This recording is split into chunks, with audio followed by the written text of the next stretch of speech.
Я приветствую вас, дорогие друзья, уважаемые гости и подписчики моего канала. Всем большое спасибо, что ждете новые выпуски и наши встречи в прямом эфире с Пламеном Пасковым. Пламен, приветствую вас. Приветствую вас и вашу большую, растущую, очень жаркую аудиторию, которая в последнее время решает достаточно такие крупные, не только региональные, но и геополитические вопросы. Да, сегодня поговорим о геополитике, сегодня поговорим, конечно, о внутренних делах украинских и, конечно, вот о том, какие перспективы нам вырисовывают вторая половина года, которую мы перешагнули и куда движемся. Да, Зеленский объявил о том, что Умеров теперь глава Стамбула, переговорной группы в Стамбуле. Стамбул намечается то ли на завтра, то ли на послезавтра. Россияне говорят послезавтра, украинцы говорят завтра. В общем, там непонятно, кто откуда вылетает, у кого как бы путь длиннее в эту сторону. И, конечно, обсудим перспективы. И Bloomberg, который пишет о том, что ой-ой-ой, Афганистан маячит перед Трампом, его Афганистан, собственно, который Трамп оставил Байдену, а Байден вот оставил Украину в качестве того же Афганистана, из которого нужно исходить. Обо всем об этом поговорим. Два слова я скажу. Подпишитесь на Пламена Паскового, подпишитесь на канал Александр Шелест. Все очень просто. Если хотите задать вопрос, то QR-код, который видите возле меня. Если хотите оставить заблаговременно вопрос, то, пожалуйста, сообщество YouTube, закрытый клуб зрителей, все как всегда, традиционно. И, конечно же, переходите, интересуйтесь, да, в телеграм-канале Шелеста. В общем, давайте начинать с опроса. Сегодня стало известно и разошлась эта информация, Сырский якобы, да, у него там отец, престарелый отец в России, и он как бы помог отцу на лечение, и так прям заголовки бурлят, Сырский отправил в Москву на лечение своего отца, якобы перевел 1 000 000 рублей на его лечение, у него там тяжелое заболевание, ну уже и возраст, понятное дело, они, понятно, не общаются, Сырский главком ВСУ, в общем, династия военных, ну а родня в России осталась. Одни говорят, что это вброс и ПСО, давайте разбираться. Опрос сегодняшнего эфира. Как вы относитесь к информации, что Сырский помог на лечение отцу из Российской Федерации? Это вброс и ПСО, это физически невозможно, просто такая красивая история, чтобы пошатать. Второй вариант. Правильно сделал, без всякого. То есть, если это есть, это правда, значит правильно сделал.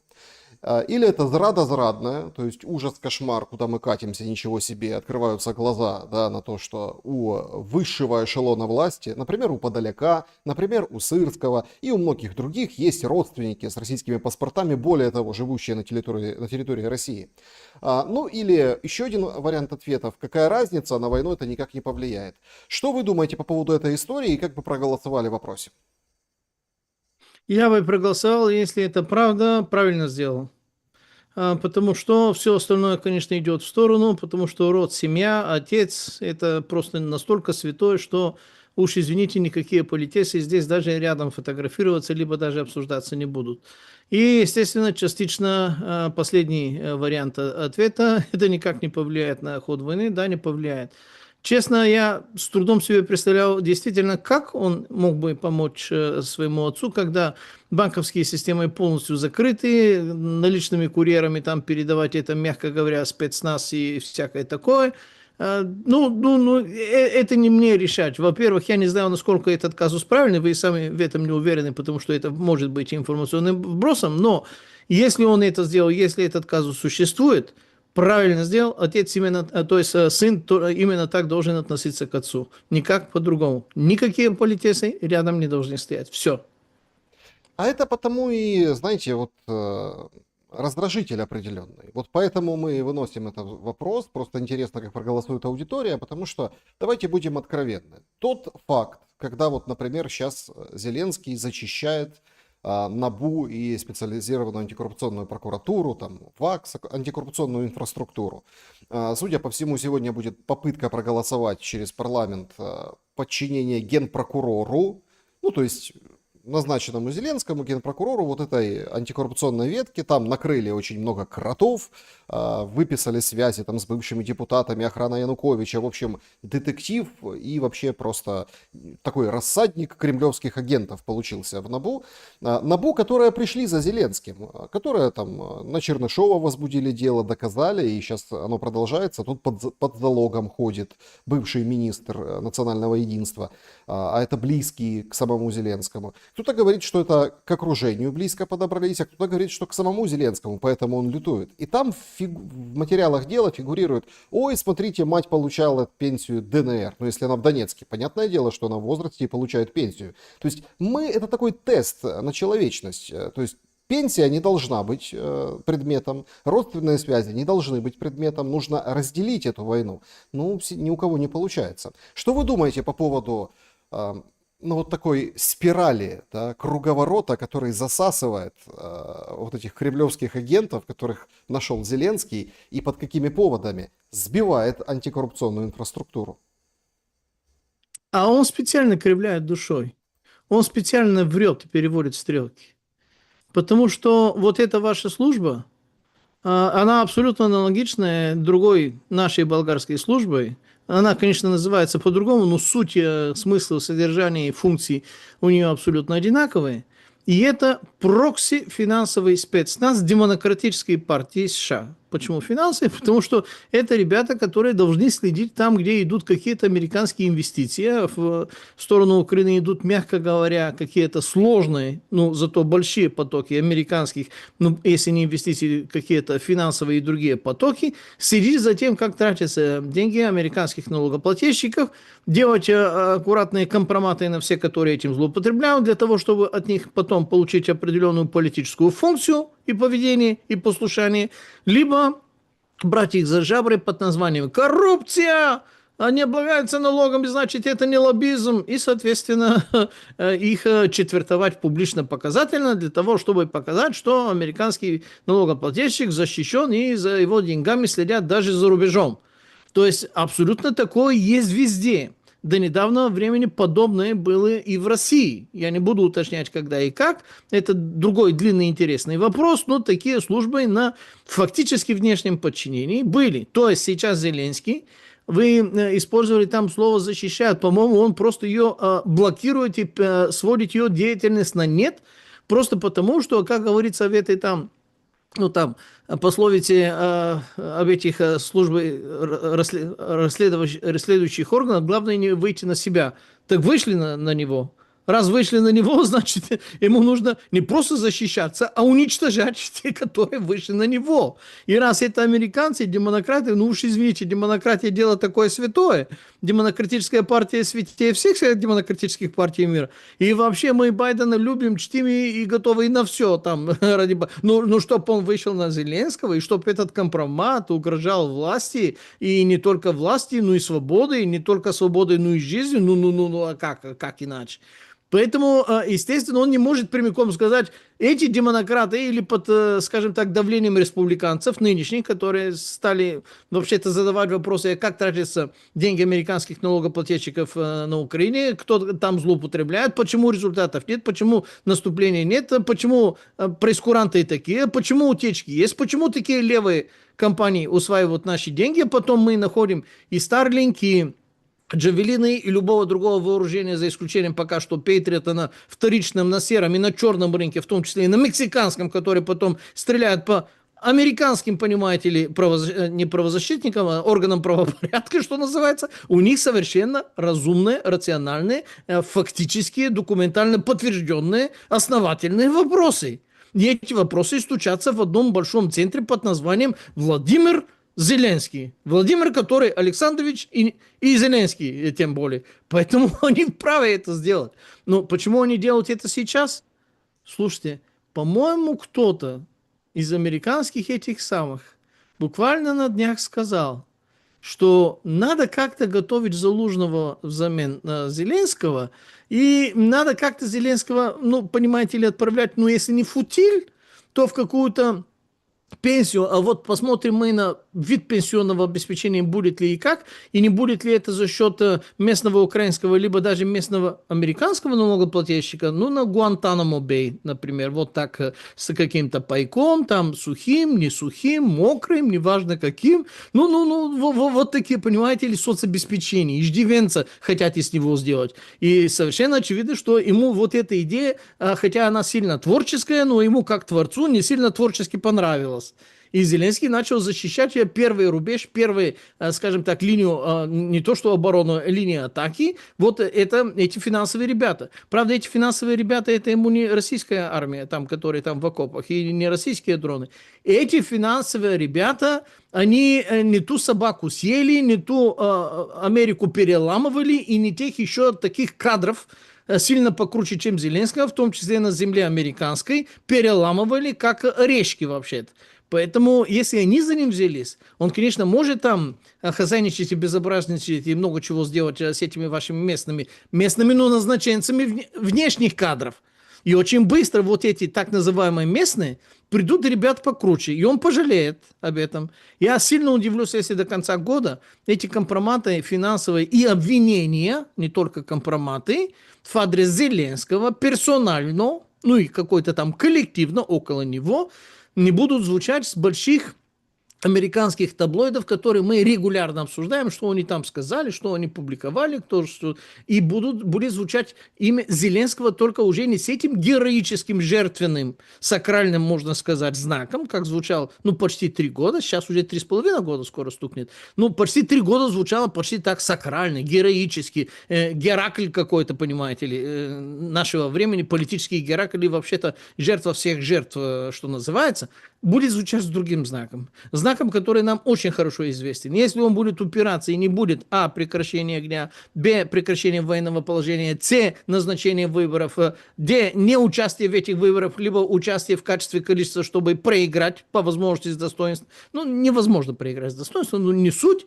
Если он на это будет упираться, потому что он слишком долго, насколько ему силы и возможности позволяли, оттягивал вот эти сроки и прогнозы, которые мы с вами в том числе здесь сделали. И, очевидно, это не только нам не нравится, когда наши прогнозы из-за какого-то Зеленского там не получаются, а это не нравится и вот этим американским финансовым банкстерам, не каким-то Пентагоном, не каким-то ЦРУшникам. ЦРУшники, они там тоже у финансистов вообще-то деньги ждут. Не каким-то там другим силовым якобы ведомством. Финансовым не нравится то, что происходит. И у Зеленского есть проблема, у него не хватает денег им заплатить, подкупить, угомонить, утихомирить. Не получится. И вилла ему яхта в Майами, Бэй, что называется, в бухте там, не светится. Ну, посмотрим. Ну, вы знаете, уже новый министр обороны Шмыгаль, он уже говорит, 120 миллиардов нужно в 2026 году, то есть абсолютно идет просчет военной кампании следующего года, мол, на войну 120 миллиардов Украина требует для того, чтобы продолжать воевать, плюс-минус, не знаю в каком духе, непонятно, то есть наступательном, оборонительном.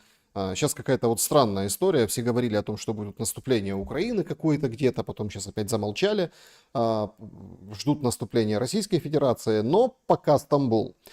В него никто не верит, Пламен. Почему? И неужели нет вот этой такой злополучной, ну, такой очень понятной, простой, системной, линейной и прямой логики? Когда Зеленский, поменяв Кабмин, сделал в перетасовке, атакуя антикоррупционное бюро, потому что это слабое место, ахиллесова пята. Он понимает прекрасно, что если он как бы зачистит вот эту всю антикоррупционную систему, никто к нему не придет и не предъявит, так сказать, и не будет сажать ближайших 5-6 менеджеров и так далее. Он на это надеется, он сильно ошибается. Простите за то, что я вас прервал. Это же момент какого-то укрепления. Укрепление нужно зачем?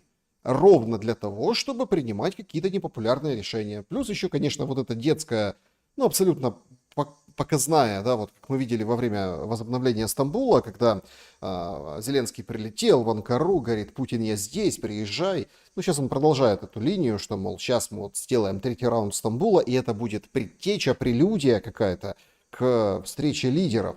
И вроде, говорит, это Украина предложила 3-й раунд Стамбула. Хотя россияне об этом уже 2 недели трубят из уст и Пескова, и Захарова и так далее. То есть абсолютно детское перетягивание канатов. Но не значит ли оно, что Зеленский готов на непопулярное решение, выдаст поражение за победу, а ему внутри уже ничего никто не скажет? Потому что, смотрите, нет антикоррупционных органов, значит и коррупции нет. Все чисто, бело, прозрачно и, как говорится, в белых польтах. Знаете, если мне память не изменяет, времен правления Петра Алексеевича Порошенко уроженец города Болгара, кстати, так на минуточку. Был такой эпизод, когда ему звонил Байден, тогда все еще не президент Соединенных Государств Америки, тогда еще, ну да, и говорил, что надо как-то уволить прокурора Шокина. И Петр Алексеевич ему говорит, ну слушайте, у меня на него ничего нет. Человек не коррупционный, человек без компроматов, человек без уязвимости, человек, ну что называется, без пятен. За что? Я ничего не знаю, надо его уволить, и надо вообще-то компанию Бурисму оставить в покое, и надо моего сынка там, что называется, Байдена-младшего, оставить нормально, получать свои бабки ни за что. Ну, то бишь колониальную дань платить, в том числе и таким образом персонально семейке Байдена, что называется. Ну, Петр Алексеевич ради одного такого только звонка, когда, кстати, речь шла о каком-то 1 миллиарда, который, ну, Америка в виде какой-то, типа, как будто помощь, ну, помощь это не бесплатно, только для идиотов и для дураков это можно воспринимать как какую-то бесплатную, понимаете ли, помощь с условиями, естественно, и он это сделал ради одного звонка. Поэтому, если сейчас Владимиру Александровичу позвонят, они позвонят, либо по другим каналам с ним свяжутся, это вообще не имеет значения, какими каналами, и скажут, слушай, ты этих там поменял, ты этих там уволил, ты этих там прижал. А вот этих, вот тебе список, этих сейчас будешь назначать. И функции у них будут вот такие. И если еще раз попробуешь что-то подобное рыпнуться, жди последствий. Они будут мощными, зато чувствительными. Для тебя персонально, в первой очереди. Поэтому он может менять кого угодно. И да, Стамбул, ну, он же Константинополь, он же Царьград, город на 7 холмах, Рим, город на 7 холмах, Киев, город на 7 холмах, Москва, город на 7 холмах, и даже город Пловдив в Болгарии, город на 7 холмах. Ну, вот такая интересная, понимаете. Но надо же до 3 сентября изображать какую-то форму политической деятельности для того, чтобы, ну, Дональд Трамп, который дал 50 оставшихся и 60 потребованных дней. Ну, почему 50? Потому что 3 июля они потребовали, а где-то около 12-13 он это выступил и сказал, я им дал 50 дней. Ну, там в разговоре с этим Марком Рюте практически не было отдельного там выступления, и остались 50 дней. Ну, 3 сентября. Ну, на 3 сентября кто много чего ждет. Я, честно говоря, без никаких уже сверхожиданий, потому что к словам Трампа надо уже относиться немножко по-другому. Что называется, горький опыт тому, меня, по крайней мере, и другим, как меня, научил. Но, тем не менее, есть какой-то дедлайн. В рамках этого дедлайна очевидно, что Москва будет увеличивать и ужесточать давление для того, чтобы оттяпать сколько можно, как можно. И как мы видим, действительно, в Алабуге производство этих шахедов, которые не шахеды, а которые уже герани, причем несколько поколений герани, производится действительно как пирожки, в количестве которое очень скоро стукнет за 1000 плюс в рамках сутки. И до этого момента будет какая. И параллельно с этим, конечно, должна быть какая-то переговорная деятельность, потому что Трамп дал 50 дней оставшихся не на то, чтобы начинать тогда переговоры, а чтобы к этому моменту была уже формула, которая после этого должна вступить в деле. Но эту же формулу надо обсуждать. Всем сторонам это, конечно, жутко не нравится. Все стороны прекрасно понимают, что на этой очередной, так называемой встрече в Стамбуле абсолютно никто ни черта ничего не решит. И до 3 сентября, наверное, будут минимум еще 5, а может быть и больше таких встреч в Стамбуле, либо они будут настолько затяжные, что хватают на 5 обычных встречей, потому что им придется под сильным внешним давлением, причем не только американским, но уже и британским. Там идет внутренняя битва Америки с Великобританией. На какие именно условия действительно нужно это закончить. И на общая формула, на которой сойдутся Америка с Британией, будут заставлены вот эти 2 группы, чтобы они к 3 сентябрю были там с какой-то готовностью. Вполне вероятно, что они, конечно, к 3 сентябрю не будут готовы к этому. И будет необходимо, ну ладно, не 50 дней, ну так 2 недели еще. Ну ладно, дедлайн, можно немножко. Но эти красные линии, мы привыкли, что они такие бегучие, они такие подвижные, они такие мобильные, эти красные линии. Ты ее начертал, она начала быстренько двигаться в какую-то другую сторону. Это не те красные линии, которые в 20 веке были ну, с пониманием что-то такое, ну, стойкое, и которое уже не двигается. Это что-то другое. Не-не-не, эти новые красные линии, вот эти новые дедлайны, вот эти ультиматумы, ультиматумы, которые раздаются как «здрасте, скажите, пожалуйста, что называется», к этому уже надо относиться немножко по-другому, поспокойнее надо относиться. Не так жестко, не так монументально, как относились люди 20 века. Эти слова уже, честно говоря, я понимал, что содержание должно быть такое, но значение уже другое, и к этому значению я отношусь именно так, немножко юмористически. Ничего веселого там нет, потому что если они отправляют дополнительные любые боеприпасы, это означает увеличение массовое человекоубийство, причем обоюдное с обоих сторон фронта. Конечно, это никакой радости никому не должно прибавлять, кроме как британцам. Британцам очень нравится вот это, потому что эта война действительно на истощение. И когда к этой войне на истощение потом придет третий субъект, а третий субъект – это так называемая коалиция, которая возглавляется, естественно, британцами, и тогда и Украина не будет в состоянии так сильно сопротивляться, и Россия не будет в состоянии так сильно воевать, потому что не проводили ведь вот эту мобилизацию минимум на 2,5 миллиона. Потому что даже если сейчас линия фронта будет, скажем так, прорвется, причем в многих местах, я в этом практически не сомневаюсь. Когда это уже дело другое техническое, линия фронта будет прорвана. А дальше что? Дальше какие-то боевые группы, может быть, даже более-менее средние подразделения дойдут в нескольких точках до реки Днепр. Ладно, а вот то, что ты захватил, у тебя комендантский порядок, у тебя строительная бригада, у тебя вообще-то все то, что ты должен восстановить эту нормальную или хотя бы более-менее норманоидную форму жизни есть? Смотрим на Лисичанск, смотрим на Северодонецк, смотрим на Авдеевку, смотрим на Маринку, смотрим на Попасную, смотрим на Солидар, смотрим на многострадальный Бахмут, который уже Артем. Что-то там восстановлено? Нет, кто-то не покажет мне. Да, Мариуполь восстановлен. Все сразу говорят Мариуполь. По поводу Мариуполя вопросов. Другие. Как там дела с другими? Что деревнями, что селами, что городами? Где что кто-то там восстановил? Где какой порядок там работает, ребят? И таким образом, если к этому прибавить еще такие территории, то вопрос, честно говоря, мотивационный немножко такой уязвимый. Тут очень важно отметить, что вот это вот какая-никакая, но реконструкция объектов в Лисичанске меньше, в Северодонецке больше, отстраивают вот эти фасады, то есть работы в этом отношении идут. Да, действительно, война там близко, да, действительно, там Мариуполь, опять-таки, тут что с чем сравнивать, понимаете? Если мы берем исключительно там пропагандистски, и мы берем там условно там 21 год, да, и там сейчас, конечно, небо и земля, но и война такая очень серьезная происходит. Вопрос не в том, и вы правы, есть проблемы, очень серьезная проблема с водой в Донецке, о ней тоже сейчас, в общем-то, говорят. В общем, вот этот трубопровод, который они попытались потянуть с Дона, с Ростовской области, слишком дорогой, не справляется, объемы не такие, но опять-таки кто-то это воспринимает и радуется, и злорадствует дончанам, что у них проблемы с водой в такую жару летнюю, по разгар лета, а кто-то видит и понимает, что это означает только одно: Славянск и Краматорск именно туда пойдут для того, чтобы канал Северского Донца, собственно, забрать под свой контроль. И, видимо, это уже назрело, потому что, отодвинув условно от Донецка линию боевого соприкосновения, Донецк, и ясное дело, хочет жить нормальной жизнью.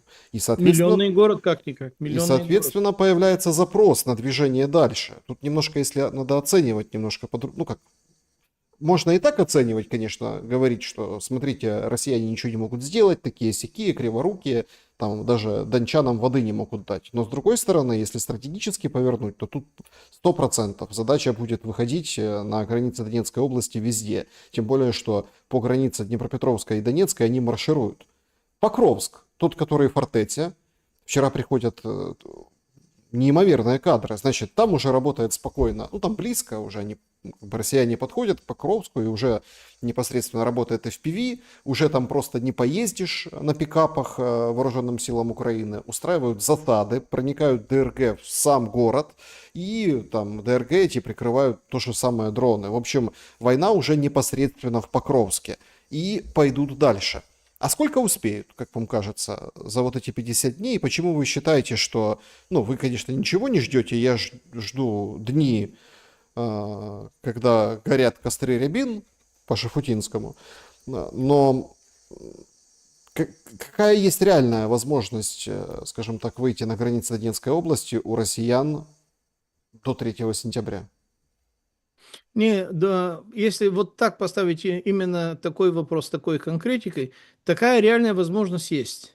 До 3 сентября я, конечно, не владею вот этими интимными военными цифрами, подробностями. Там, скорее всего, Алексей Николаевич Арестович лучше подскажет, если это стоит озвучивать действительно публично. Во-первых, каково состояние обороны с украинской стороны, и, во-вторых, какое состояние накопления с российской стороны. Сам факт того, что за последние 1,5 месяца, наверное, увеличивается количественно удары с шахедами, то бишь с геранями. Все люди уже начинают раздражаться, когда используем вот это слово, но сохраняется и не увеличивается, и даже немножко преуменьшено количество ударов с ракетами, означает, что производство с ракетами сейчас их копят для момента X, когда нужно более масштабным ударным образом действительно провести данную операцию, которая там уже генштаб Герасимова, наверное, подскажет, как именно ее нужно провести. И действительно, они не смогут решить никакие вопросы большого города Донецка. Миллионова я там был в 2013 году, в сентябре месяце. Это просто имперская роскошь такая вообще-то. Он меня сильно впечатлил, без никаких комплиментов. Это то, с чем стоит гордиться. Это действительно красота невероятная была. Все там было по-хорошему, по-нормальному. И многие европейские, даже лучшие европейские города можно было чем завидовать. Городу Донецку я имею в виду. Не какой-то там Москве, там Киев, либо там Санкт-Петербург и другие там более-менее общепризнанные. Вот городу Донецку есть за что завидовать. Вот тогда. Вопрос даже воды, и не только воды, не решим без... там тоже агломерация Славянск-Краматорск, это чисто условное разделение, я там тоже проезжал, то есть там границы одного города заканчиваются просто в виде табличек, а агломерации там, стройка, жилые районы, они практически слитные, что называется, не суть. Пока это не будет решено, а это должно быть решено, а это требует огромной силы. Это требует действительно серьезной силы, пусть не огромной, серьезной силы. Если там будет фокусирован удар не то, чтобы отвоевать Херсонскую, либо там Запорожскую область, а хотя бы Славянск-Краматорск и хотя бы Донецкую область процентов на 90-95, потому что там пару-тройку десятков сейчас процентов остаются до отвоевать. Там, что значит пару-тройку? Почти половину. Чуть меньше половины, ладно, Донецкая область. С Луганской там более-менее, а вот с Донецкой все еще, там далеко. Если они на это хотя бы фокусируются, в рамках 50 дней это реалистическая задача. Реалистическая с моей внешней точки зрения, которая может быть сильно ошибочной. Применят ли они энное количество усилий в этом? Я думаю, что да. Но решать это, во-первых, Герасимову, во-вторых, Путину. Поэтому это мои размышления в качестве отставного офицера, можно сказать, капитана-резервиста, командира ПВО батарей, Народной Республики Болгария, не вот этой сраной колонии, в которой нас превратили за последние 35 лет, где армия является какой-то дальнопробной ЧВК для выполнения американских и других британских задач вне Болгарии. Они не Болгарию защищают, они воюют там за деньги, там, где нужно откачать более дешевое топливо для американских газозаправок. Вот что делает так называемая болгарская армия сегодня. Я этим уже не горжусь. Я такими офицерами, такие генералы видал, поэтому не хочу их даже обсуждать. Вот я офицер именно этой, на мой взгляд, настоящий, нормальный, Народной Республики Болгарии армии, болгарской народной армии. Когда она была болгарской, когда была народной, когда была другой по количеству, и по составу, и по боеспособности, и по всему остальному. И даже по продолжительности несения воинской службы. Я 2,5 года отдал своей жизни на вот эту службу, как и все остальные другие Болгарии. Поэтому с моей точки зрения можно сказать, мы... наверное, сильно устаревшие познания. Я прекрасно даю себе отчет об этом, что нельзя как-то что-то категорически рассуждать. Но, во-первых, я сужу по той динамике, которая была за те 3 с чем-то, почти 3,5 года, которые уже прошли. И мне кажется, что если действительно не будет масштабная, настоящая, серьезная мобилизация, она скоро не будет, пока жареный петух не клюнет, что называется, то или пока гром не грянет, мужик не перекрестится, пока это не произойдет, мобилизации не будет. Всегда будем гоняться за последствиями. Не будем никогда делать что-то вперед. И да, там будет атака, и, скорее всего, она будет не 100% успешная, а будем обсуждать в середине сентября, что бои идут в середине Славянска или Краматорска. Ну, бои идут, а не то, чтобы они взяты. Скорее всего, что-то подобное будет. Ламин, Блумберг пишет о том, что война станет войной Трампа и уже становится войной Трампа с каждым новым месяцем. И если вы так забегаете вперед и приводите в пример итерацию после 3 сентября, то это уже будет конкретно война Трампа. Ну вот конкретно, если ничего не закончится или не будет попытки какого-то прекращения огня, ну в угоду прежде всего Трампу. Однако есть всегда ведь сценарий бегства, как в Афганистане. Ну а что? Клиентелла, например, американцев с росятами, антикоррупционными органами, вот этими всеми, да, которые сейчас, кстати, активно берутся за народных депутатов, которые будут их, ну, упразднять, да, сегодня. Там тоже очень интересно. Все как бы по закону, ну, в общем, посмотрим, куда это все вывезет. В любом случае, это серьезно повлияет на государственную машину и госустойчивость. Сам факт демонтажа. Ну, то есть самое время, как говорится, хвататься за шасси самолета, как в Афганистане. И может ли на это пойти Трамп? Просто отморозившись и сказал, ну подождите, я же обещал, что мы не будем ничего нигде. Вот поэтому мы всех своих оттуда забираем. А Европа, ну а что Европа? Хочет повоевать Европа, пускай Европа помогает. И умоет руки окончательно. Я думаю, что этого не будет, знаете, по нескольким причинам. Конечно, могу ошибаться, но я просто поделюсь своими рассуждениями. Во-первых, из Афганистана они уходили, именно так, как вы описали, но в публичном пространстве звучало, сколько стоила вот эта война в Афганистане американскому налогоплательщику. Да, титанические суммы, там под триллион, что ли. Но, однако, никто не говорил, а сколько они оттуда выкачали в виде вот этой запрещенной неприличной субстанции, которая потом продается, мягко говоря, с огромной наживой. Как получилось так, что как американцы пришли в Афганистане, буквально за первые 1,5 года количество посевов опиумного мака увеличилось в 9 раз, и продукция, соответственно, и до конца их пребывания там вот это количество продолжало наращиваться большими вот этими военно-транспортными самолетами Спартана. Они летали из Афганистана, потом с пересадкой в Турции и в Адане, а потом из Турции и Аданы они пересаживались на Bond Steel Camp или прямиком на Рамштайн. Bond Steel Camp это в Косове, то есть, опять же, американская, скажем так, военно-воздушная база, самая большая после Рамштейна. То есть, вот эту специфическую продукцию, которую они выкачали из Афганистана, на сумму, я уверен, в разы, если не на порядок больше потраченного,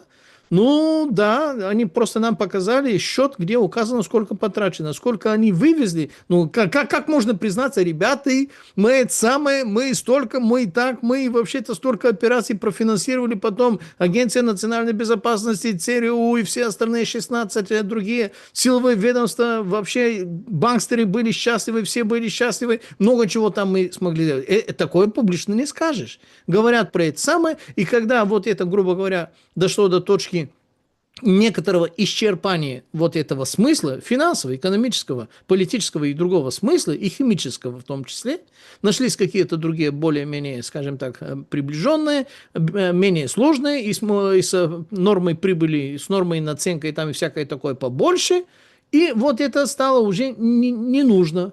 Там даже оставили вооружение американского, которое талибы дисциплинированно и, можно сказать, добросовестно продолжают охранять, потому что они знают, что Америка может сказать, мы это забираем, либо мы это отгружаем туда-то и сюда-то. Есть определенная договоренность, которую талибы добросовестно соблюдают. Они не стали кататься, рассекать там, понимаете, на вот это американские там бронетехники, летать на их самолеты и на всякое такое и тому подобное. Не-не-не, там на складах они аккуратненько это охраняют. Они знают, что дядя Сям придет и скажет, потому что слово дано, и талибы, ребята такие специфические, мягко говоря, и мне сильно не симпатичные, но если они дали слово, ну, это люди слова, по крайней мере. Если они договорились, значит, на этой договоренности можно как-то. Поэтому, если они уходили из Афганистана с большой наживой, то это не произошло с Украиной. Если Трамп уйдет с Украины, Трамп Америка, то это означает, что придет коалиция желающих. И это они получат вот эту концессию, ради которой Трамп потратил столько времени, столько нервов, и столько переговоров, и столько рабочих часов и так далее и тому подобное. Не-не-не, такого не будет. Такого не будет просто потому, что такого американского контингента на территории Украины нет, а то, что есть в виде вооружения, в виде консультантов, ну, они в виде консультантов, у них американские шевроны, наверное, нет, они, может быть, даже такие цивильные, не в форме ходят, не в это самое, и collateral damage, что называется, с кем не бывает, может быть, даже это просто журналисты какие-то, которые попали под этим там ужасным, там, кроваво-мордорским там обстрелом каким-то, вот и все. Поэтому пока он не финализирует... Зачем ему нужны вот эти 4 очередности, которые мы в каждой передаче повторяем? То есть прекращение огня, прекращение военного положения, назначение выборов и проведение. Потому что вот ту бумагу, которая у него на руках, она стоит как Филкина грамота даже меньше, или может быть так же, как вот этот 100-летний договор, который такие же ребята просроченные немножко давали Борису Джонсону. Ну, даже Борису Джонсону давали до момента просрочки, если мне память не изменяет.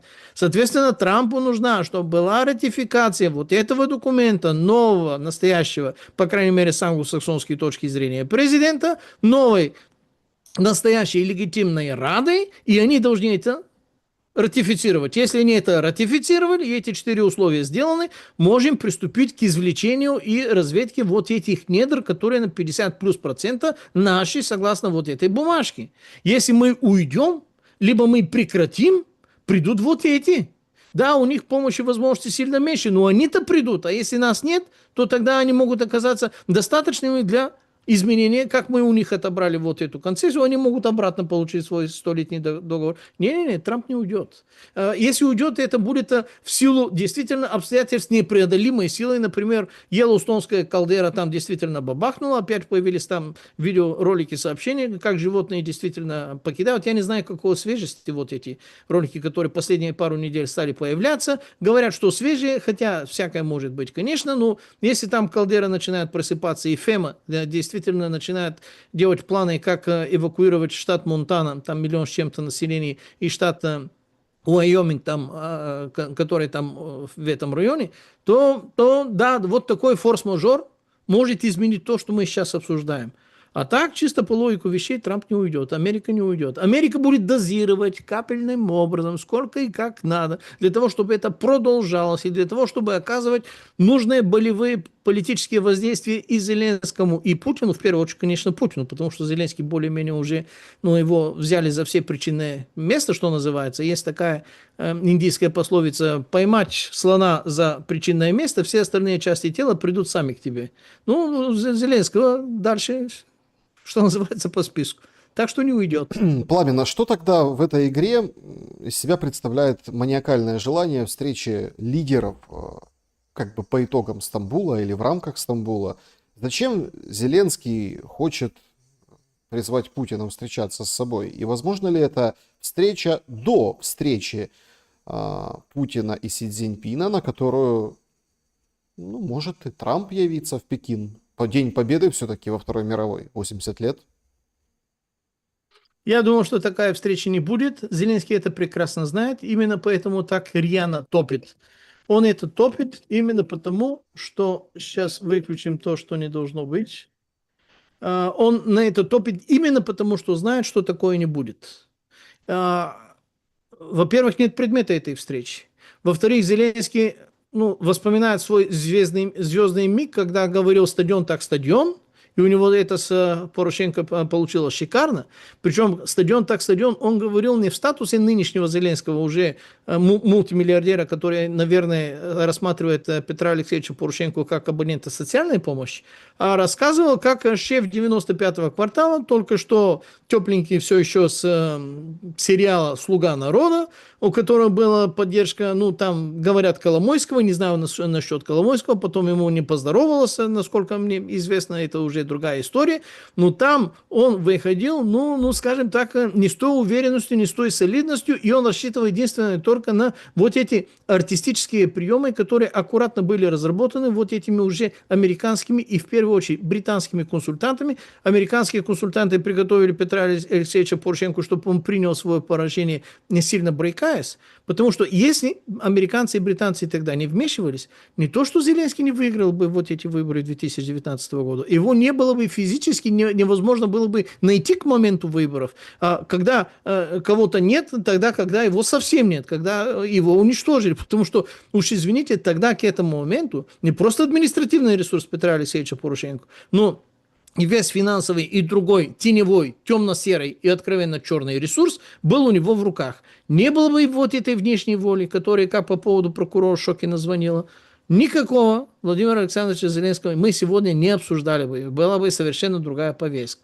Но судьба распорядилась так, звезды так сложилась, астрология, черт ее возьми, дело такое, что распорядились они как-то по-другому. Мы обсуждаем сейчас то, что сейчас мы обсуждаем. Поэтому никакой встречи, никакого Зеленского ни с каким Путиным ни в какой точке мира не будет. И именно поэтому педаль газа Зеленский сейчас пытается заработать себе, откровенно говоря, тающего его рейтинга. Не среди украинцев. Среди украинцев я не знаю, каков у него рейтинг, и сильно удивлюсь, если он будет более 20% настоящих.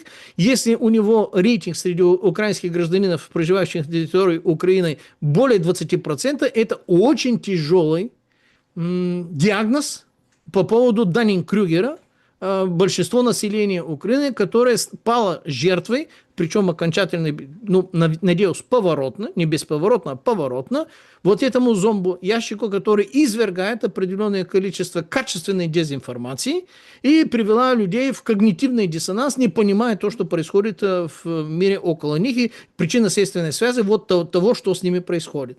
Если более 20% настоящая поддержка для Зеленского, я имею в виду откровенный админ-аппарат, который просто ждут свои зарплаты и свои доходы и свое существование, единственное только благодаря так называемому партию «Слуга народа» и всего остального с ним связано, если более 20%, это тяжелый диагноз, который лечится только болезненным образом, только без подсладителей, только без обезболивающих. То, что сделали во Львове, вот этот откровенный сатанизм, копать... снося вот этот памятник, мемориал там на холме, выкопали 355 тел погибших солдат, воинов Второй мировой войны, Великой Отечественной, и пытаются их продать России. А вы проверили, какие они по национальности? Нет? Для того, чтобы освободить какие-то пленные, вот это уже... Не знаю, это сатанизм за грани всего остального. И это точно требует определенное продолжение, ужесточения этого лечения, даже если Путин об этом не думает в подробности. Даже если Герасимов об этом не думает в подробности. Так а как лечить? Даже если не будет... Как лечить? Войной. Только Войной, получается каленым железом, только стиранием городов. Но проблема в том, что стирают те города русскоязычные, плюс-минус те, которые нормально всегда к этому относились. Именно это уже другая тяжелая кривая карма нынешнего руководства Кремля, которое сейчас подробно осуждать не хочу, просто потому что это долго. Не то, что не могу. Очень даже могу. Но они, понимаете, это война Киевского военного округа с Московским военным округом за право наследия Советского Союза. И это самая кривая, косая, отвратительная, как сказать, битва негодяев. Битва негодяев заполучить наследие, которое им не принадлежит, но которым они хотят как-то это самое сохранить. Это битва негодяев. И тот, и другой антисоветчик, и тот, и другой антикоммунист, и тот, и другой внешне управляемый, и тот, и другой вот такие. Но они, каждый из них, поскольку у России есть количественные преимущества, они даже знаменем победы пользовались первые месяцы войны. И говорили, что слушайте, а Советский Союз где? Потому что это знамя победы, это не Российская Федерация, это Советского Союза. Это социальная справедливость. Это была родина для всех, в том числе и для тех украинцев, с которыми вы сейчас воюете. Вы говорите, что мы здесь приходим. Где этот социально справедливый мир? Где этот социализм, который вы вообще-то испоганили? Где все это? Нету такого. То есть это имитационный продукт. Это война, волк в овечьей шкуре. Попытался так изобразить. И поскольку не получилось долго, это бабушка Харьковская, которая там вышла с этим знаменем, мы, ребята и хлопцы, вас так долго ждали, когда перепутала вот этих украинских солдат с российскими солдатами, она знамя победы вытащила. Там дальше мы помним, я даже не знаю, жива ли она, нет, где она и как. Но это такой показательный пример. Люди ждут социальную справедливость. Люди хранят вот эти знамена. Люди помнят, что это было. 30 с чем-то лет назад, это не так уж давно, что это было. Но приходит что-то другое. что не в состоянии обеспечить водой, не в состоянии обеспечить комендантский порядок, не имеет смелости 2,5 миллиона поднять на определенную там мобилизацию и не имеет смелости признать, что они не за тот мир и не за тот порядок. Одни олигархи сражаются с другими олигархами, еще раз, и те, и другие внешне управляемые. И те, и другие внешне управляемые. Пока не придут большевики, ленинцы 21 века, причем не троцкисты, а сталинисты, это очень важно. Очень важно. Но, к сожалению, мы будем обсуждать такое большое человекоубийство, и формула Жукова «бабы не рожают» уже не работает, потому что бабы уже не рожают. Совершенно очевидно, что в этих условиях ни в Украине, ни в России бабы не рожают. А там были и другие деревенские, другие нормальные, традиционные, все остальное. Сейчас бабы не рожают. И те, которые погибают, возместить их скоро, неизвестно, будет ли кем и чем, кроме как этими толпами мигрантов, которые рожают, не стесняясь, что называется, и которые меняют демографию уже всей Европой, и которые на самом деле меняют демографию уже Москвы, многих больших российских городов. Не было бы войны, меняли бы демографию многих украинских городов. Этот процесс до 22 года уже шел какими-то кошачьими лапками, что называется. Прилетали там определенные борты и в Полтаве, и в Киеве с какими-то афганистанцами, с какими-то пакистанцами. Если кто-то забыл, я тогда не забыл, потому что общался на ежедневной базе. Тогда с друзьями, с коллегами, со всеми остальными. Поэтому, ребята, здесь надо понять, что мы обсуждаем какую-то военную конкретику и какие-то, ну, скажем так, сроки и все остальное, политические реалии. Проблема системная. Система виновата. Система капитализм, колониальный капитализм и колониальное отсутствие суверенитета, внешняя управляемость. Как возьмутся за умы, отвоюют своего суверенитета, как эти три сестры, Беларусь, Россия, Украина, встанут рядом, помянут, посыпят головы пеплом и скажут: восстанавливаем то, что было незаконно, потому что народ от нас действительно это требует. Бабушка из Харькова, она не одна. Таких, я уверен, сотни тысяч на территории Украины и, наверное, не меньше миллиона на территории России, которые такие знамена хранят и хотели бы. Ну, вот так вот. Тут другая бабушка всех поразила. В Одессе, кажется, да, на рынке попросила уличного музыканта сыграть Юрия Шатунова «Детство». Да. А знаю. ей там продавщица кричит: вот, это русская песня. Ну, а паренек молодой с гитарой говорит: да, сейчас сыграем, отстаньте. То есть, и сыграл, спел, хорошо спел. Бабушка плакала, потому что сына у нее убили на войне. И эта как бы песня напоминает ей вот эти моменты, когда он был жив. Ну, по большому счету, о многом же говорит этот эпизод. Более чем. Есть и другой эпизод, я не знаю, насколько вы там в курсе или наша аудитория. Возвращается парень из фронта, которого ТЦКшники бусифицировали. Возвращается ненадолго, причем после ранения восстанавливается. Несмотря на ранение, он идет в этом центре ТЦК и начинает дубасить именно те, которые его бусифицировали. Никто не смог ему сопротивление нормальное оказать, потому что человек, который прошел через фронт, это уже другой человек. И вот эти там, хотя и в форме вроде бы подобной, они ему в мальчиках не годятся. Он их всех огрел, мягко говоря, и ремонтировал, после чего, естественно, пришлось вызывать там и полиция, и все остальные другие силовики, чтобы его угомонить, для того, чтобы опять его вернуть, естественно, на передовую, ну, в штрафбат, что называется. Это тоже на прошлой неделе. Я это видел. И на самом деле не хочу это обсуждать, но там, понимаете, на Украине уже людям невозможно продать, объяснить и обещать никакую форму победы, на которую люди могли бы принять и согласиться. Что за победа? Даже если российская армия растворится, как в классное кино, там, «Царь Скорпионов», ну, растворились ведь, ну, с кем не бывает, и исчезли. Ну, запрет русского языка, границы закрытые, отношение ко всем этим людям отвратительное. Ну, как с этим жить? Как с этим жить? С этим жить невозможно. Памятники валите, вот этих наших же героев из могилы выкапываете, мертвецов, погибшие за нашу жизнь, не просто за нашу свободу, а за нашу жизнь. Как с этим жить? С этим жить спокойно невозможно. Эту такую власть невозможно принять. Памятник там защитницей Киева, щитом, который была, как? Степан Бандера, проспект Бандеры, который утыкается именно в Бабьем Яру. Как стрела вонзается в Бабьем Яру, там, где их убивали. И другая часть проспекта Степана Бандеры, который с другого края Днепра, Шухевича. Сын Романа Шухевича был депутатом в Раде. Как с таким жить? Такое невозможно.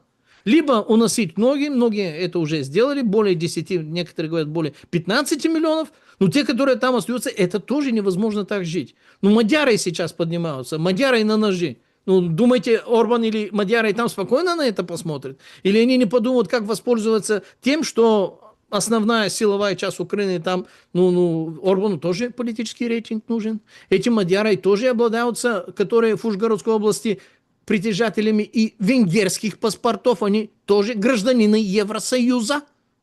И там есть и русины, словаки могут об этом тоже вспомнить, много чего может получиться. С такой политикой, которая античеловеческая, антироссийская, антикоммунистическая, которая дико националистическая, то есть националистическая до степени, все, которые не с нами и не мы хотим их уничтожить, мы хотим их выгнать, мы хотим их сжечь. С такой волынской резней на уровне всей Украины жить невозможно. И принять такую власть невозможно. Мало того, что она формально нелегитимная, она и в душе, и в сознаниях, и в сердцах людей 200% более нелегитимная. Невозможно с таким жить. Просто невозможно. Поэтому, с одной стороны, надо, конечно, дождаться момента, когда момент самоорганизации наступит, а это, скорее всего, будет непосредственно после прекращения огня. Первые несколько недель, после того, как будет объявлено, естественно, внешним образом, как мы обсуждали, прекращение огня, энная часть из этой армии, которая более 500, сколько там дней, я даже уже не знаю, какие 500, 3 года, это уже 1000 с чем-то дней воюет, они вернутся, часть из них, 100, 200, 250 тысяч, вернутся домой, немножко вот так, и увидят то, за что они воевали. Пока они там сражались на фронте, их деткам запрещали говорить по-русски. А человек-то русскоязычный. И придет там какой-то, где-то как-то, что-то. И придет там, увидит какие-то бусификаторы. И бусификаторам в первую очередь не поздоровится, а всем остальным администраторам тоже. И рассыпется административная стержень, административная вертикаль этой власти. Она будет проедаться как проказа очень быстро, за считанные месяцы. Не недели, но месяцы. Поэтому Зеленский прекрасно это понимает, он не идет. Он хоть и наркоман, но он не идет.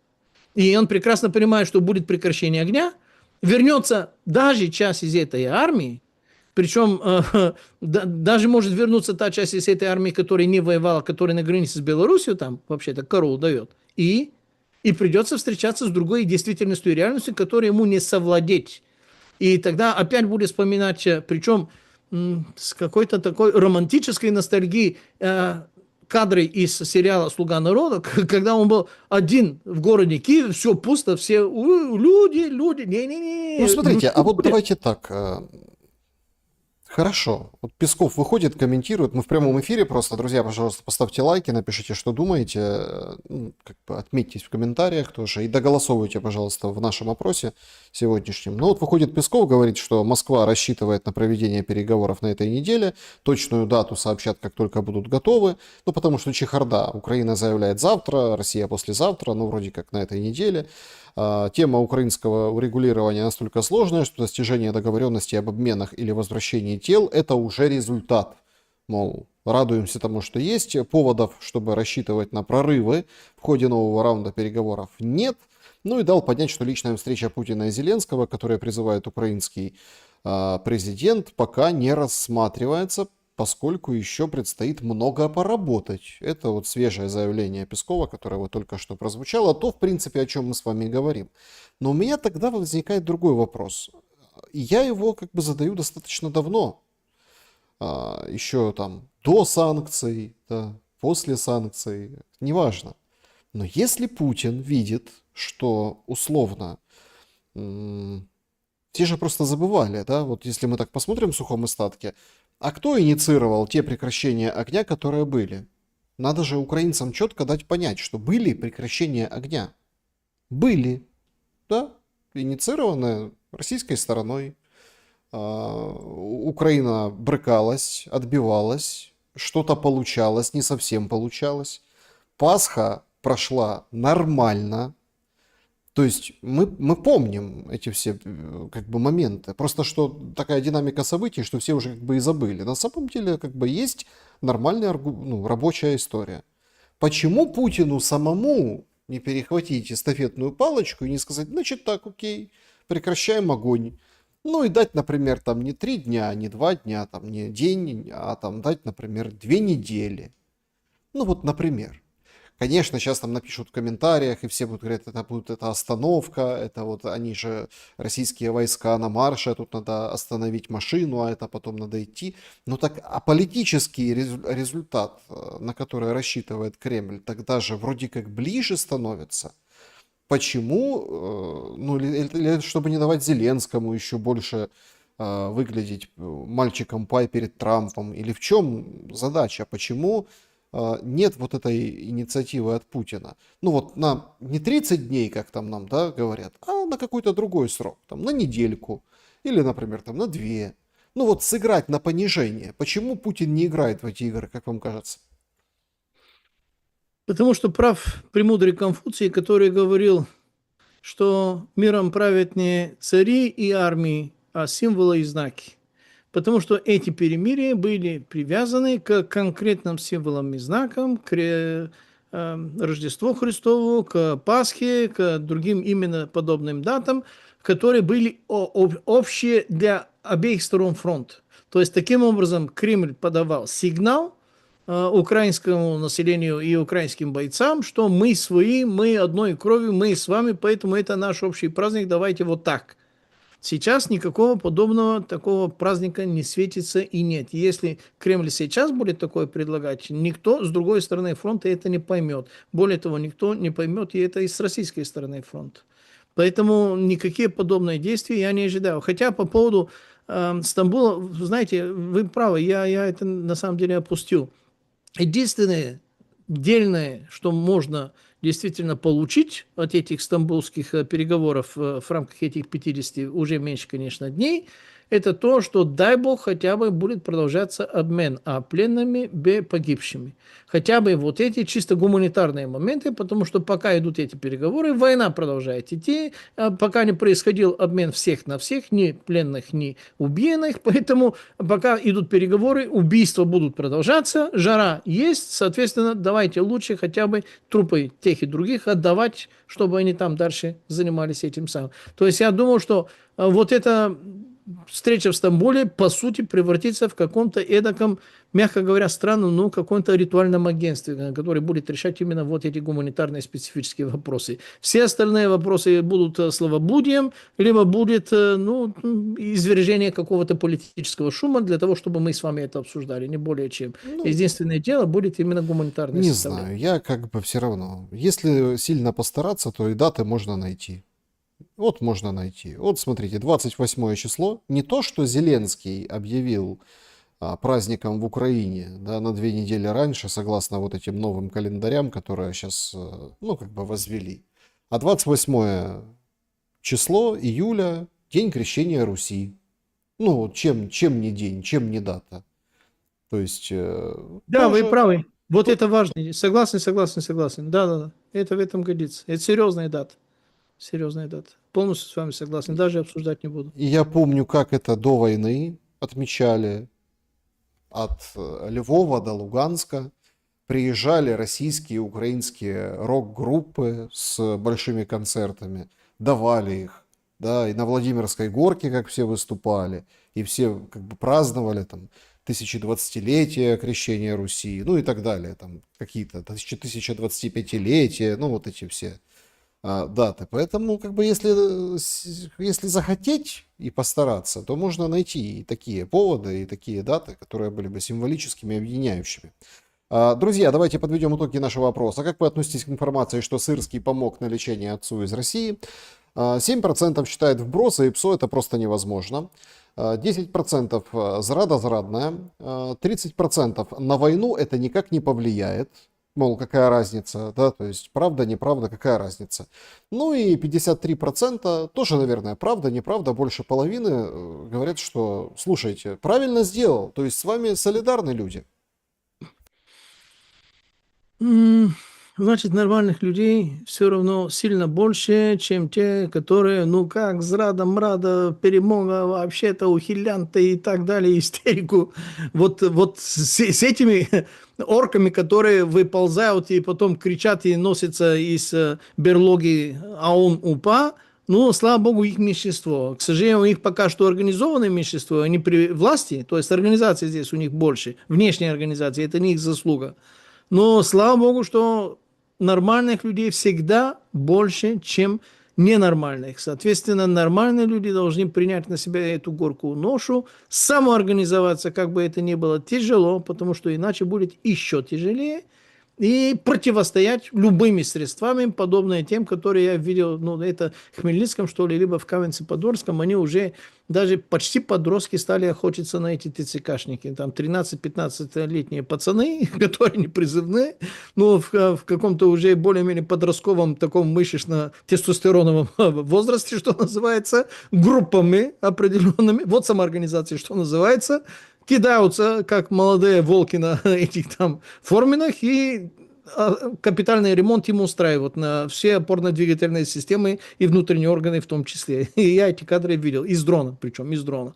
Так что я думаю, что это будет эпидемия по всей Украине. Если там батька погиб, старший брат вернулся без ноги, без руки и так далее и тому подобное, и они продолжают. Я видел даже отвратительные кадры, когда ветеран войны, у которого протез на ноге, вообще-то нога выше колена уже нет, они его тоже бусифицируют, он отбивается, потому что верхняя часть тела крепкий такой сложный мужик, и они кидаются его душить, как будто он какой-то зверь непонятный. Он, протез там, лето, протез виден, что это протез. Человек без ноги, черт возьми. Они все равно пытаются его. Именно бусификаторы, не какие-то менты, там, форма бусификаторов и ментов. У ментов черная или темно-синяя, у бусификаторов она всегда такая. А и машина ждет, раскрывшаяся, чтобы его туда запихнуть. Раз так, ребята, ждите все именно такое же. И эта обратная сила, она количественно сильно больше вас. Вы сами это вызвали. И слава богу, получится. И слава богу, им придется встретиться с этими последствиями, которые они сами и посеяли. Когда ты сеешь драконовские зубы, как у Язона, там, в аргонавтах, ну, вырастают, вы сами знаете кто. И вот с этим потом не Да, каждый может. давайте перейдем к нашей традиционной рубрике. Это ответы на вопросы. Значит, из сообщества YouTube. Пламен режим Блиц. Да, ну, чтобы уделить внимание нашим зрителям, обязательно поставьте, пожалуйста, лайк. Константин. Вчера прошла незамеченная новость об очередном российском ударе баллистикой по полигону в Кировоградской области. Слишком большое количество убитых, раненых, даже срочный сбор крови объявили. Безусловно, в узких кругах об этом ударе известно. Ибо материалы, которых нет в сети, у меня имеются. Вопрос в другом. Разве можно так просто запугать незламный народ Украины, чтобы ни одного снимка, ни одного видео не утекли в сеть? А после мы называем украинцев не рабами. Кто они на самом деле, если не рабы? 3 года терпеть унижение, оскорбления из собственной власти. И самое интересное, конца и края же не видно. По мне, очевидные признаки рабства. А по-вашему? Спасибо, с уважением. Ребята, это не рабство. Это сильно хуже рабства, потому что все рабы и в Римской империи, и в Греции, это очень важно понять, потому что с этим термином многие злоупотребляют. Все рабы, владелец, собственник этого раба обязан обеспечить ему одежду, кровля, еда и, если хотите, личную безопасность. Раб не должен никому. А мы сейчас живем в условиях, когда мы должны, у нас долгов, у нас обязанности, нас убивают, избивают, и мы все равно остаемся должны. Это, слушайте, любой раб, это практически, ну как сказать, отдыхающий турист по сравнению с тем, в тех условиях, которые сейчас люди поставлены. Раб не обязан отдавать жизни. Раб обязан работать. А здесь этих людей ловят для того, чтобы они либо погибали, либо возвращались не в полной комплектации, можно так сказать, если вообще вернуться. Поэтому это хуже рабства. У раба есть так называемые дни Юпитера. То есть каждые 10, 12, там, 15, там, как попадаются по этому римскому календарю, это юбилеи, которые мы неправильно думаем, что это круглая годовщина. Это не обязательно круглая годовщина. Когда в дни Юпитера все хозяева обязаны отпустить, освободить свои рабы. Если ты своих рабов не отпустил, тебе римская, вообще-то, государственная махина будет карать, иногда даже смертной казнью. Более того, на эти дни Юпитера, то бишь на юбилей, все долги, не только все рабы, все долги должны быть опрощены. И таким образом, если ты будешь продолжать взыскать свои долги у тех, которых ты кредитовал, Ну, тебя смертная казнь, некоторые даже говорят, что то ли Цицерон, то ли другой из этих знаменитых римских философов, его убили, казнили как раз именно за то, что он вот такой примерно наказ, что называется, юпитеровский, не соблюдал. Поэтому рабы, ребята, по сравнению с тем, что сейчас происходит там, ну, это неуписуемое. То есть здесь нужно придумать какой-то другой термин.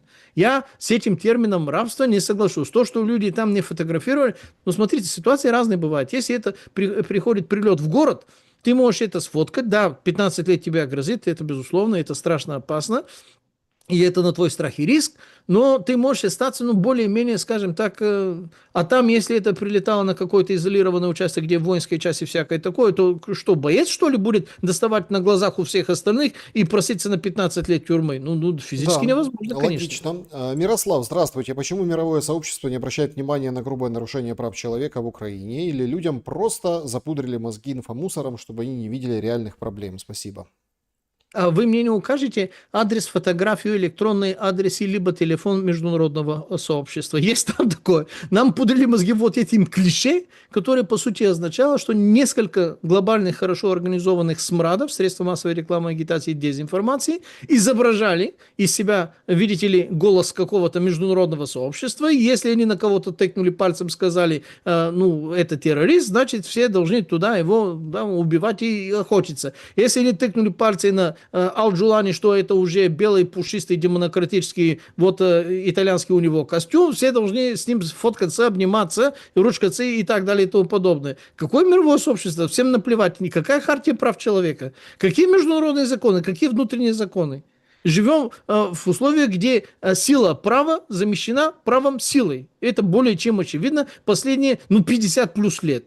Ну, Ну да. какие вопросы? Человек человеку волк, было такое Давайте выражение. не будем обижать волков. Волки благородники по сравнению с нами в этом отношении. Елена, Пламен, скажите, пожалуйста, кто выплачивал долги СССР после распада? Российская Федерация. Доброго дня, Александр Гостей. Если можете, объясните, пожалуйста, когда развалили СССР, почему не подмяли, не завоевали все эти люби-друзи? Хабаровская секта, Бельбедерская группировка, Ватикан, Ротшильды, Соросы, неоконы. И их не пересчитать, этих педров.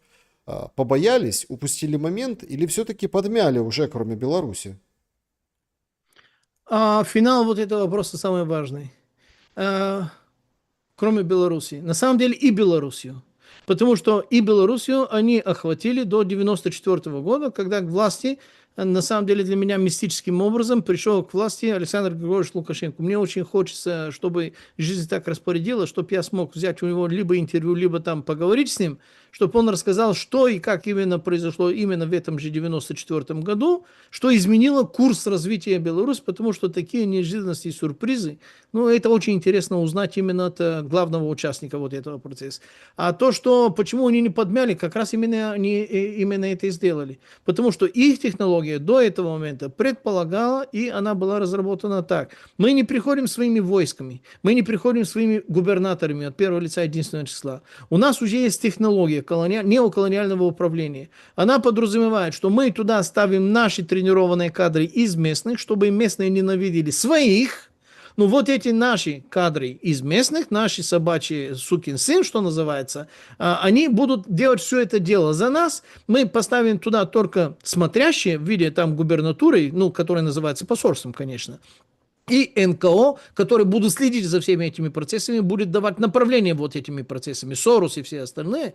И более того, если наша аудитория не в курсе, до 1994 года, в том числе в России, в Москве, в Кремле, рядом с каждым кабинетом министра, шефа государственного агентства и так далее, со всеми, буквально без исключения, российскими главными государственными институциями, был кабинет американского консультанта. Это целый корпус, около 14 тысяч американских консультантов, то бишь смотрящих надзорников, буквально управляли деятельностью всех этих людей. То же самое было и в Украине, то же самое было и в Болгарии, то же самое было в Польше, то же самое было везде в Восточной Европе. Люди об этом, конечно, сейчас долгий разговор, но могут проверить и узнают. Можно спросить у Назарова, можно спросить у других бывалых, которые там это время помнят. Они все расскажут. Потому что это именно так. Это единый подход. Это не подход к России, отдельный от того, который был к Украине. Соответственно, когда к 1994 году они сочли, что обучение будущих, скажем так, их представителей завершено, кадры уже подобраны, они там компроматы, обучение, мотивации, все остальное сделано, они ушли и оставили корпус олигархов, которые были их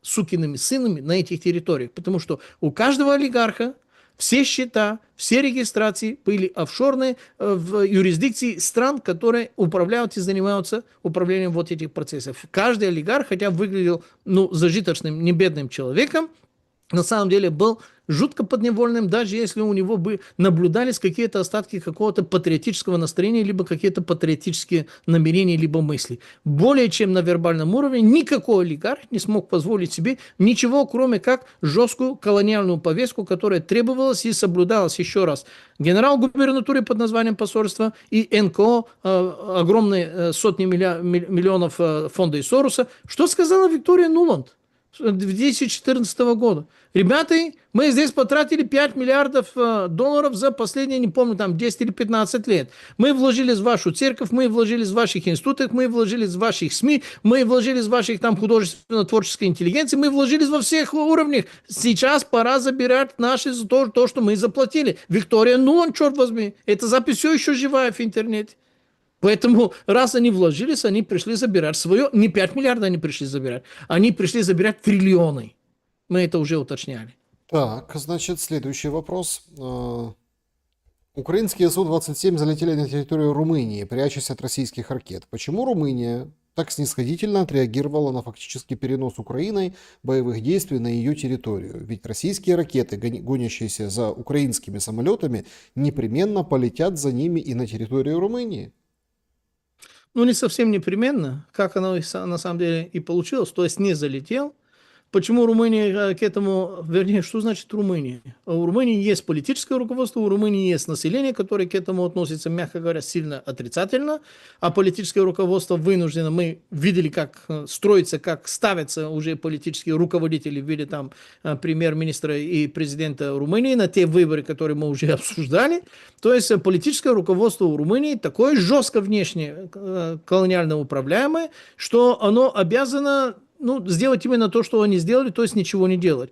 Там сейчас на территории Румынии, которая недалеко от дельты Дуная, скажем так, в Добруджи, который севернее от границы Болгарии, строится и уже, наверное, под финал самая большая военно-воздушная американская база Михаил Кугалничану, которая больше, чем база Bond Steel Camp, которая раньше была самой большой на Балканах. То есть, если раньше в сердце, в середине Балкан, в Косове, была построена самая большая база, сейчас эта самая новая большая база выносится восточнее, на 500 с чем-то километров, и она уже находится именно в этом регионе. Соответственно, если кто-то должен реагировать из румынских ПВО системы всех остальных, то это как раз именно на подчинение у этой базы, у этих американских инструкторов, военных специалистов и всех остальных, и они, естественно, ничего подобного ни с украинским МИГом, ни с украинским СУ, ни с украинским F-16 делать не будут. Как раз наоборот обеспечить так, чтобы если кто-то